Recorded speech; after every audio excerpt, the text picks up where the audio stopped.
శుభమస్తు కార్యక్రమంలో గృహబలం అంశానికి స్వాగతం. మనిషి జీవితంలో కొన్ని విచిత్రమైనటువంటి ప్రభావాలు జరుగుతూనే ఉంటాయి. ఒక్కొక్కసారి రాత్రి సమయంలో నిద్రించినప్పుడు అర్ధరాత్రి పూట విచిత్రమైన కళలు కూడా వస్తూ ఉంటాయి. ఆ కళల యొక్క ఫలితం లక్ష్మీప్రదమైనటువంటిదిగా ఉంటుందా లేదా అనేటువంటి విషయరీత్యా కలత నిద్ర, కలల నిద్ర ఏమిటిదంతా అని కూడా ఆలోచించాల్సి ఉంటుంది. ఇంట్లో ఎప్పుడూ కూడాను యజమాని నిద్రించేటప్పుడు దక్షిణ దిశ వైపు తలగడ ఉంచి నిద్రపోవటం చాలా మంచిది. మంచం మీద నుంచి ఆయన కిందకి దిగేందుకు వీలుగా ఖాళీ స్థలం ఉంటే చాలా మంచిది.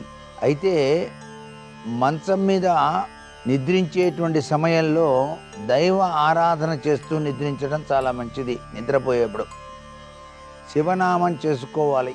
ఉచ్ఛ్వాస నిశ్వాసాల యొక్క ప్రభావం. అందుచేత ఇవన్నీ పాటిస్తూ నిద్రించిన వారికి ఒక్కొక్కసారి శుభప్రదమైనటువంటి సంపద కళలు వస్తుంటాయి. ఎటువంటి కళలు శుభప్రదమైనటువంటి సంపదను కలిగిస్తాయో వాస్తుశాస్త్రం కూడా తెలియజేస్తోంది. కళలో మీరు ఎవరికైనా అప్పుగా ఇస్తున్నా, ఎవరికైనా ట్రోఫీ లాంటి బహుమతి ప్రదానం చేస్తున్నా, ఏవైనా వస్తువులు పంచుతున్నా కూడా అది చాలా శుభకరంగానే భావించాలి. అతి కొద్ది రోజుల్లోనే మీకు ధనలాభం కలుగుతుందని ఆ కళ సూచిస్తుందన్నమాట.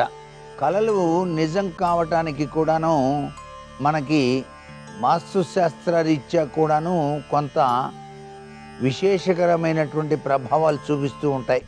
ఆ యొక్క గజాయనంతో ఇల్లు కట్టుకున్నటువంటి వారికి చాలా తొందరగా కళ్ళు సఫలీకృతం అవుతాయని కూడా శాస్త్రం చెబుతోంది.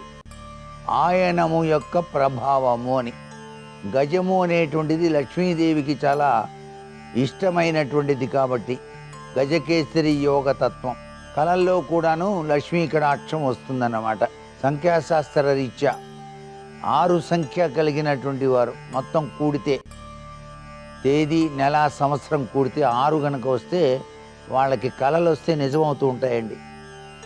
అలాగే మీకు అనేక మంది వేద పండితులు మంత్రాలు చదువుతూ మిమ్మల్ని ఆశీర్వచనం చేసినట్టు, తీర్థం ఇచ్చినట్టు కళ వచ్చిందనుకోండి, విశిష్టవంతమైనటువంటి ఖ్యాతి, ధనయోగం మీకు త్వరలోనే సిద్ధించబోతోంది అని చెప్పేసి మనం గ్రహించాలన్నమాట.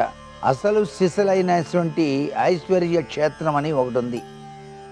ఆ ఐశ్వర్య క్షేత్రం ఏంటో కాదండి, శ్రీ సూక్తమే.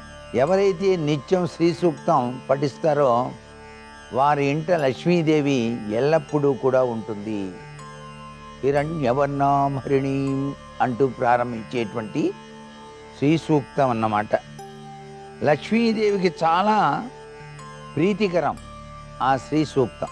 అందుకే నేతిని ఆహుతిగా సమర్పిస్తూ ఋగ్వేదంలో ఉండేటువంటి శ్రీ సూక్తాన్ని పారాయణం చేయటం వలన ధనప్రాప్తి. అలాగే ఈ జపానికి తామర గింజల మాలిక ఉపయోగించాలన్నమాట. జ్ఞాన, ధన, ఐశ్వర్యాలతో కూడిన లక్ష్మీదేవికి శాస్త్రాల్లో శ్రీ సంజ్ఞను ఇచ్చారు కాబట్టి శ్రీ సూక్తం లక్ష్మీదేవి యొక్క స్తుతి, ప్రార్థన అవుతుంది. ఆది గురువైనటువంటి శ్రీ శంకరాచార్యులు శ్రీ సూక్తాన్ని ప్రశంసిస్తూ శ్రీ సూక్తం లక్ష్మీదేవి ప్రాణమని, శ్రీ యంత్రం ఆమె శరీరమని వర్ణించడం కూడా జరిగింది.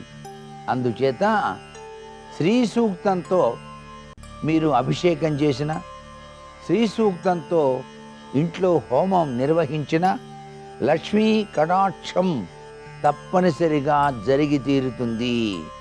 పంచశక్తులలో లక్ష్మీకి ఉన్నటువంటి శాంతం, సహనం వర్ణనాతీతం కాబట్టి సృష్టిలోని ఆదిశక్తి శక్తికి, ఉనికికి ప్రతిబింబంగా ఉన్న శ్రీ సూక్తం శ్రీ మహాలక్ష్మీదేవికే ప్రతిబింబంగా మారింది అంటోంది శాస్త్రం. తెల్ల జిల్లేడు పువ్వులు అని చెప్పేసి ఉంటాయి. శివుడు సకల ఐశ్వర్య ప్రదాత అని చెప్పేసి శాస్త్రం చెబుతోంది కాబట్టి ఆ మహాదేవుడికి అత్యంత ప్రీతికరమైనవి ఏంటి? తెల్ల జిల్లేడు పువ్వులు. వీటితోటి శుక్రవారం నాడు శివునికి అభిషేకించి ఈ పూలను ఒక పొట్లంలో కట్టి ధనం నిల్వ చేసే చోట ఉంచితే ధనం వృద్ధి చెందుతుందని మనకు శాస్త్రం చక్కగా తెలియజేస్తోంది.